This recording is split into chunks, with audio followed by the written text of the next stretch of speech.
Hi, I'm Tim. Welcome to Tim's Time.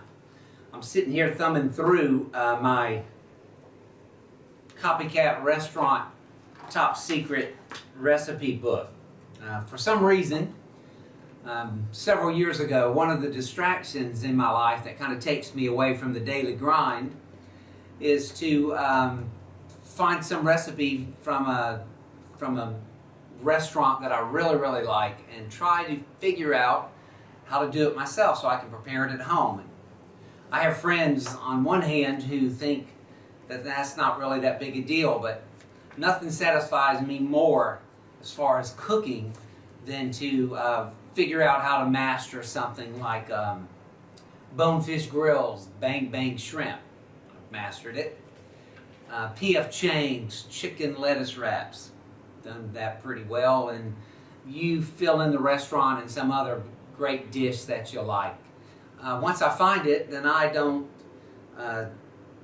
completely dismiss the idea until I've mastered it or figured out how to prepare it so that I can enjoy it at home and we can enjoy it as a family. These books, I'll not show you the author. He's published several of these things. I brought this one this week because one of our deacons and a fellow copycat cook has been looking for a recipe for Chick-fil-A's chicken sandwich, and I happen to have one, so I'm going to let him take a look at it.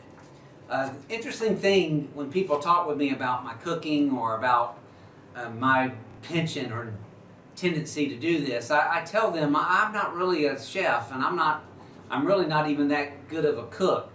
But if you give me a recipe that makes some sense, I pretty much have the ability to follow it and figure out how to make it right. And I may mess it up a lot before I get it done, but I'll eventually kind of nail it and get it done. And for me, by the way, I think I said this earlier, it is a great stress reliever, which brings me to the message for Tim's Time. You certainly didn't tune in to Tim's Time today hoping to find out something about a Chick-fil-A sandwich. So what's the point? God's got a recipe book, and I know that's a kind of cliche, but He's got a book that if we follow, it kind of helps us. It helps us in our relationships. It helps us in knowing how to handle our finances. It will give us a recipe for dealing with burdens. It'll give us a recipe for dealing with stress. And it's the start of a new year, fall, new church year, new school year, new fiscal year for some businesses, and it's a stressful time.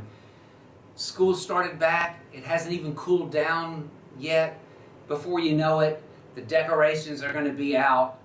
The holiday season is going to be upon us, and we're going to be overloaded and stressed. And so I turn to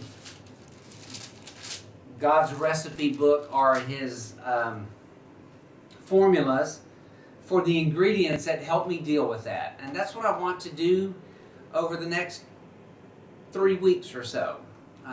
There are 3 basic elements, or pretty much 3, that I find in God's Word that have worked for me.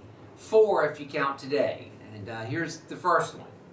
The fourth one or the first one, or just an introduction. It comes from Paul's letter to the Philippians. I memorized this verse years and years ago, but I'm getting ready to preach a series of sermons and preach through the book of Philippians, and so I'm reacquainting myself with it, where Paul says, be anxious for nothing. Point number 1, or ingredient number 1, dealing with stress is you have to choose to overcome stress. Paul doesn't say, I hope some of you will be able to gain victory over worry and anxiety. Some of you won't be able to. Paul doesn't say, maybe you're going to be one of the blessed ones and you're going to escape anxiety. Nor does Paul say, goodness gracious, depending on your personality, you have an excellent shot at overcoming anxiety. Depending on your personality, you might have a little bit easier time But the only formula that I know for dealing with anxiety begins with making a conscious choice to not be anxious. And so I'm going to help you unpack, give you a little jingle beginning next week, and we're going to talk about those elements. But suffice it to say, maybe you're watching this morning or this evening and you're pulling your hair out, or your hair's turning gray, and it's not because you're my age. You're just really going through a difficult time and you're really, really stressed. Is there any hope? And the answer is there's a lot of hope, because God has a recipe or a formula for dealing with it. So make your mind up.